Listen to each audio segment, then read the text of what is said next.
Googly Moogly. Monday, April the 10th. My name is Sean Carrier. Thank you for watching Bet Edge. This is pick number 2 we're going to throw up for today. We released an earlier video breaking down the San Antonio Spurs at Portland Trailblazers. We've got a great pick in that game, so definitely check that out if you haven't done so already. And definitely be sure to follow us over on Twitter at bet_edge. All of our picks, videos, and betting tools get posted up there, and it's all absolutely free. So be sure to follow us over on Twitter at bet_edge. This game here is actually the prime reason why you need to be following us there. When we woke up this morning, we saw this game, Miami minus 4 points, and we jumped all over it. We threw it out early on the Twitter because we knew this line was going to go up. It has since shot all the way up to 10. And you know what? We still don't mind this game at 10. That's why we decided to throw this video up anyways. We'll do a quick breakdown of this game just to show you why we loved it at 4 and maybe still like it at 10 also. So we'll dive right into the summary here. The Cavs' road record, 20-20, is actually worse than the Miami Heat's home record of 21-18. It's very close, but still a discrepancy in winning percentage to the Miami Heat.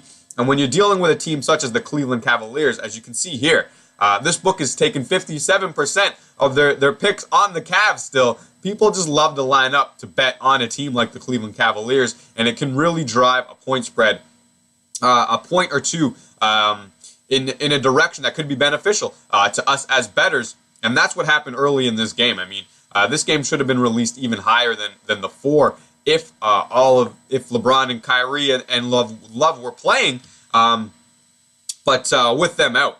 I mean, still at 10. There's still some reasons here, and we'll get to them. The main reason is Miami has been a better basketball team than the Cleveland Cavaliers since the All-Star break. Miami has played Cleveland twice since the All-Star break, and they've beaten them both times. The first time was an absolute blowout victory. I believe it was a 28-point victory.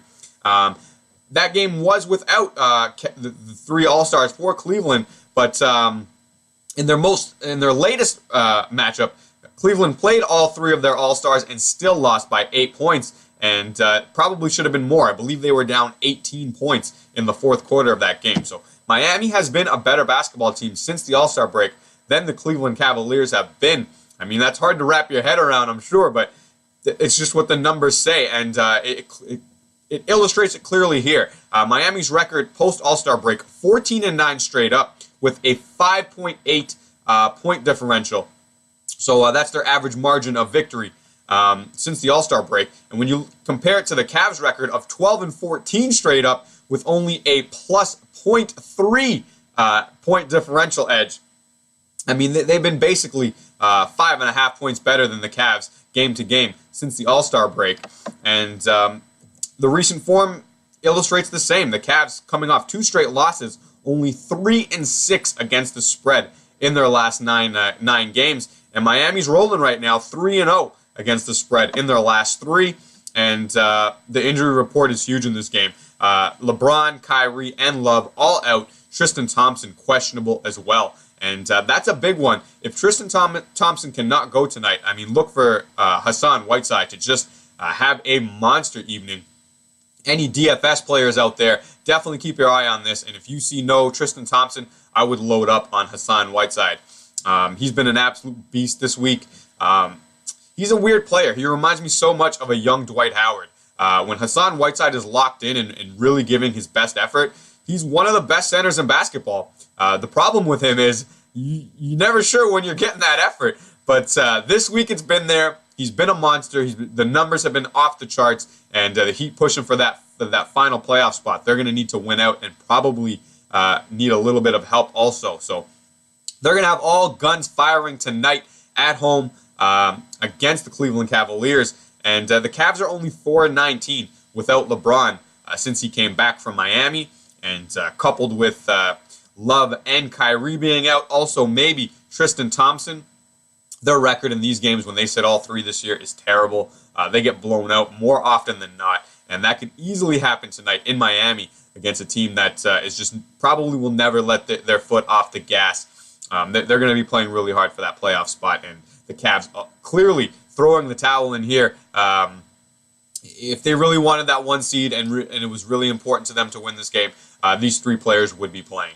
You can rest assured of that. And when they're resting these 3, they just really don't have too much else out there that can get it done, especially against a team that's going to be as hungry as the Heat will be tonight. So that's what we saw early when we woke up. That's why we threw it out on the Twitter. We apologize we couldn't get this video out to you faster.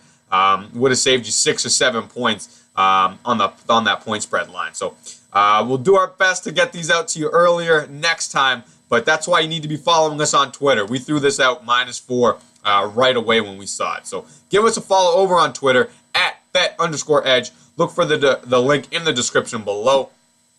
We hope this video helps any of your selections in the association tonight, guys. As I said, this is our second pickup. So look for the other video also, and our final card probably will have 3 or 4 selections on it. So take a look for that on the Twitter page. As always, thank you for watching. Bet Edge, good night and good luck.